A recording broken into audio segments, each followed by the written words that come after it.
Kak Dila.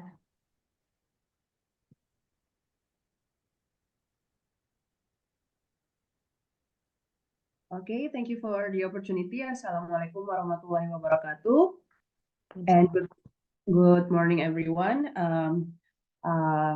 We will present our research proposal from me, Astri Ramli, and also my friend Lailatul Nurjanah. Our title in here is EFL Features Awareness in Pragmatics Features Related to Complements and Responses. Okay. Overall, our presentation will consist of research topic, research question, and then research background, research design, research data, research subject, data collection, and pedagogical contribution that our research can give. Next. Okay, so this is basically our research topic, okay, the one that I already mentioned before. Next, we will take a look at the research question. So in here, we will have two research questions to guide our research. The first is, what are the perceptions of EFL teachers about teaching complements responses? And then the second question is, what are the EFL teachers' practices in teaching complement responses?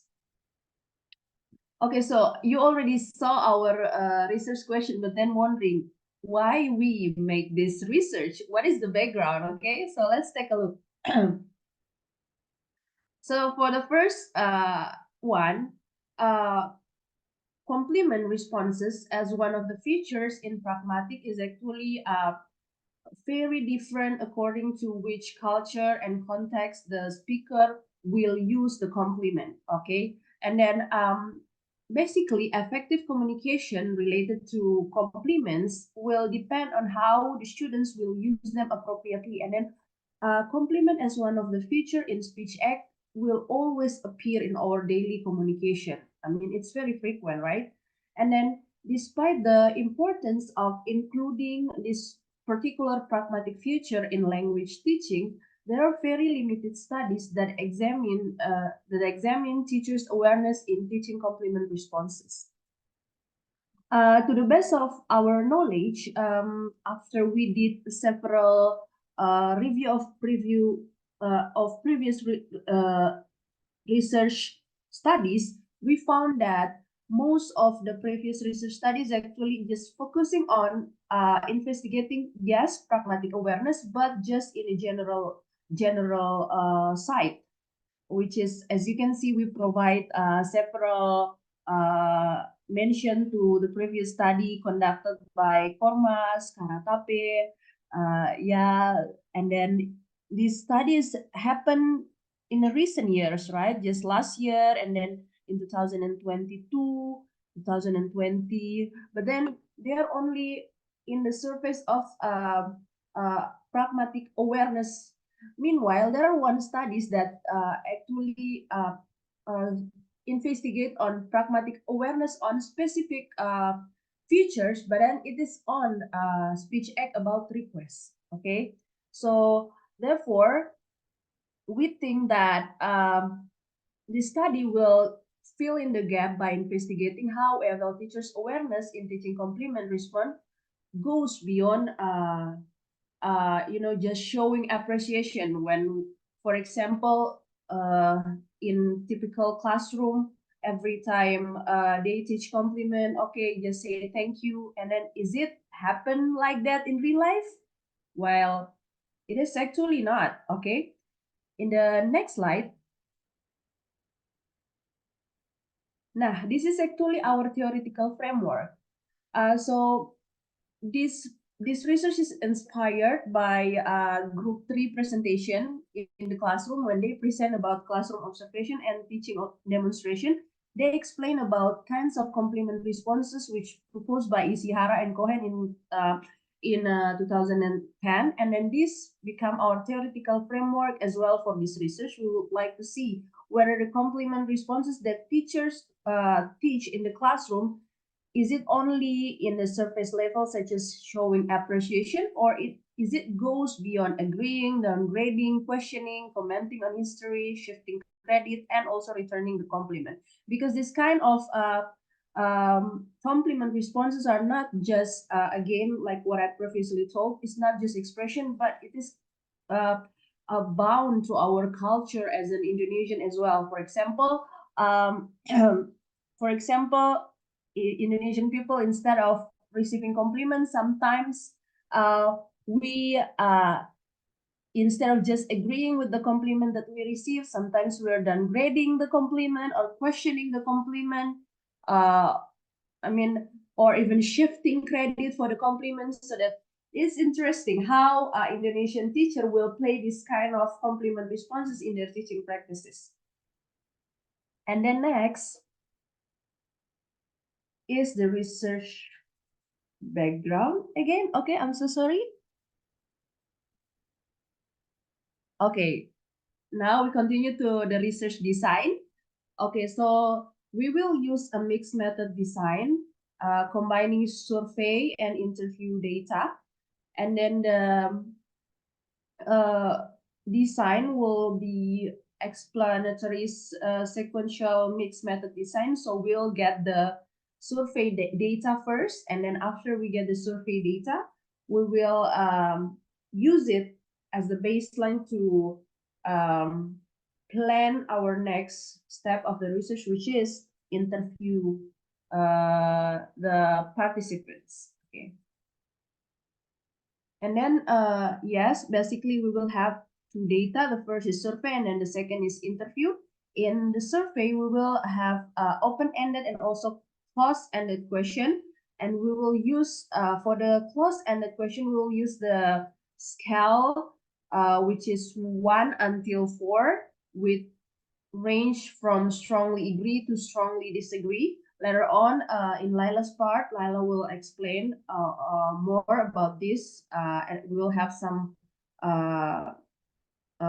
previous questionnaire that will adapt and modify. And then in the interview stages, we'll have a semi-structured interview. The data will be obtained via Zoom meeting, which will be recorded. And then to facilitate the data analysis, we'll also transcribe the interview. And in here, from all the participants of the survey, we will choose like only 4 participants to be included in the interview. Okay, next, Laila will continue the explanation in more details about research methodology. All right, I'm going to continue to the research subject. Sorry, a little bit typo. Then, first of all, will be about population and sample. So the population will be 60 English pre-service teachers who are pursuing Master of ELE in our university, State University of Malang. Means the population is actually our friends and also our neighborhood class. Then, the sample will be 38 English teachers. It is determined by solving formula. So we use solving formula to determine the number of the sample. And the researcher, we use the margin errors of 1% since the number of participants less than 100. Then for selecting the sample later, we will use random sampling technique. I'm sorry, wait a moment. I'm going to take my charger.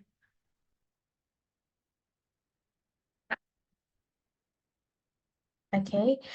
Then for the interview participants, as Kak Adila mentioned before, we will have 4 respondents from the survey. Then we will use certain criteria to choose the respondent. So first of all, the participants must have a degree in English language education, English literature, or linguistic background, and they must have experience in teaching materials of complements. So later we will do the investigation about these 2 criteria. Probably we will use additional criteria, but we are still in the processing of discussion about the additional criteria for the participant for interview. Then for the data collection, The procedures itself consists of instrument adaptation and also modification. We adapt and modify the instrument from Tajadin and Coda Paras 2020. Then later we also do a validation with an expert of pragmatics. And later if the validator said we have to do reliability or validated test, probably we will use SPSS to do that. And then after that, we will sampling pace, permission pace, data sources pace, then the pace of recording the data, and the process of administering data collection. For the modes have been explained by Kak Dila previously. Just to add, for the survey, we will use Google Form, and for the qualitative data or interview, later we will analyze the qualitative data by using computer assisted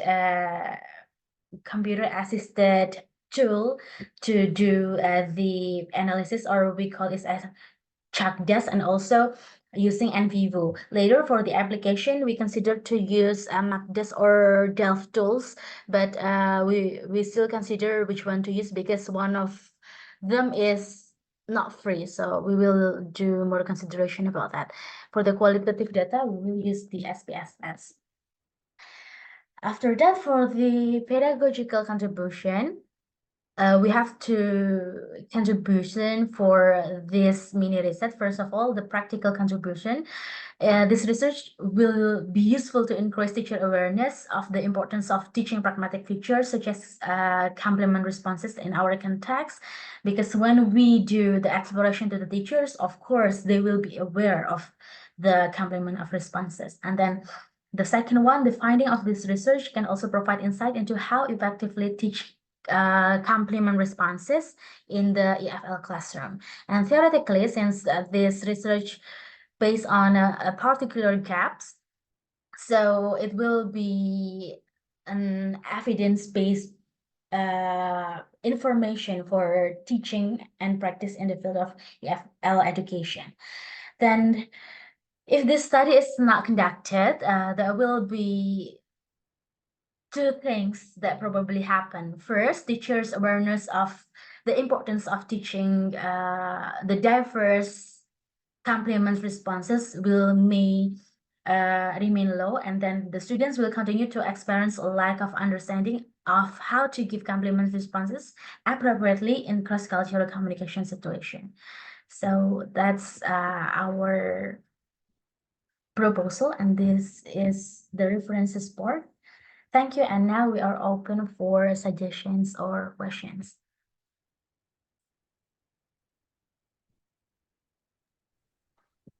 Okay, thank you, Laila, and also Kadila for the nice and comprehensive presentation. Actually, I have something to confirm here. Perhaps the first part is in the questionnaire parts. Yeah. Yes. In the previous slide, perhaps. Oh, okay, in the survey here. Actually, I haven't got any description, what is that? Can you please give us any brief, perhaps explanation of the content of the survey, just like, for example, the type of questions, perhaps, and so on. So we will get a picture of what will be surveyed to the participants. All right, wait a moment. I want to append a reference, yeah.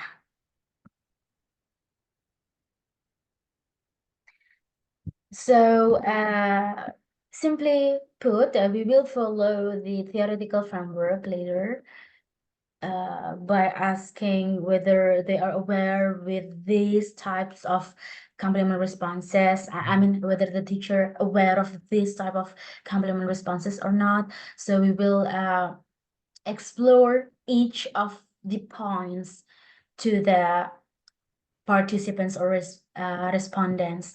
Then to be more specific, later we will do the adaptation of the instrument So from this one, Tajidin and Koda Paras 2022, we will do the exploration about their familiarity first, related to the type of the complement responses. Then we also will do the exploration about the use of instruction related to the type of the complements. And then we also explore about, wait a moment, whether they have courses or books or certain activities to be given to the students related to the complement response type. And the next one will be, wait a moment, their practice in giving students feedback to the pragmatic practice of complement responses. But all of the things being investigated will be refers to the type of the complement response by Ishihara and Kohan. Probably Kak Dila want to add. Okay, thank you for the information, Laila, and also for the question from Mbak Tatin. In here, just to give a brief example or overview about the kinds of question that we'll put in our survey. For example, in we want to investigate on their on teachers' awareness, and then on the questionnaire that we adapt and modify, we'll ask questions such as, for example, whether the teacher is familiar with the concepts of pragmatic in language teaching or not, and then whether pragmatic is an important aspect of their language teaching or not, and then whether the instruction of pragmatic competence included the complement responses by Ishihara and Cohen or not. Yeah, that kind of question. And then also we will also see teachers that previously that's teachers awareness in general, and then there will be also about teachers awareness in this particular pragmatic feature, which is complement and responses, such as whether the teachers revere the students with the complementary materials, with the complement responses, or whether the teachers explicitly explain about the pragmatic feature of the responses or not, or whether the teacher get the students to assess the appropriateness of complement responses or not. So that kind of question is the question that can Laila move to the so in instrument adaptation from Tajidin and Hoda Paras, that's the kind of question that we will adapt and modify based on our theoretical framework. Okay, So that's thank you, several- Laila and Kagila, for the answer. Now I got the point, like the image of your questionnaire. Thank you. Thank you, Mbak Tatin. Any other questions or suggestions from Mbak Tatin and Mbak Ika? Ika. Okay, I think I have one more point to discuss with you guys. It is in the sampling method. If I'm not mistaken, you mentioned that it will employ random sampling technique. As far as I know, in random sampling technique, you have like groups or representation that consists of several groups. Based on my understanding, in random sampling technique, you need a group of people that can represent a characteristic, and then you choose randomly and you give the same opportunity, like equal opportunity for all the groups to be included in your research. And in your group, is there any criteria or how to distribute or how to choose how to employ this random sampling technique in your research? So initially, we consider the use of purposive sampling, whether when we have to use some certain criteria for that. But honestly, we haven't done any deep exploration about the criteria that will be suitable for our topic. That's why here we just have random sampling technique, because we want to choose the sample randomly from the populations. That's actually the consideration. So that's why we just put this one, yeah. And in the future, we need more reference and also suggestion for the use of certain type of random sampling. Probably it will be purposive sampling, but for the criteria, we still do more exploration about that. Do you have any suggestion about that? Actually, I haven't used this kind of sampling technique previously in any study that I have done, but perhaps you can find for the criteria from the respondent is the LA master students, right? Yes. Yeah, perhaps actually actually for the criteria, me too, I haven't got any clear picture, but if I can give a brief suggest, perhaps what we have done before is through the for example, like the experience of teaching, because in our program, not all of the students have been teaching in like in a formal school. Perhaps you can consider that kind of criteria. You combine the people who have experience in teaching and from those who haven't got any experience in teaching, and then you can like combine and compare the perception from both groups. Yes, Yes. yesterday we also discussed that, yeah, Kadila, but we haven't go or dive deeper to that. Thank you. But Kadila, do you have anything to add? Yes, actually, that's really interesting suggestion. Thank you. And then it also give us more conviction. I mean, to make us more sure to like go with the ideas or something. Yeah, because we also stumble upon previous research findings that they compare between less and more experienced EFL teachers. Like, is there any like is this demographic information provide differences to the findings, and we discuss whether we'll use it or not, or we'll go with something general. Yeah, so this is really good suggestion and motivation for us to like, yes, go for it. Or yeah, thank you so much. Thank you. What's that in suggestion? Well done. I think that's enough for me. Perhaps Ika.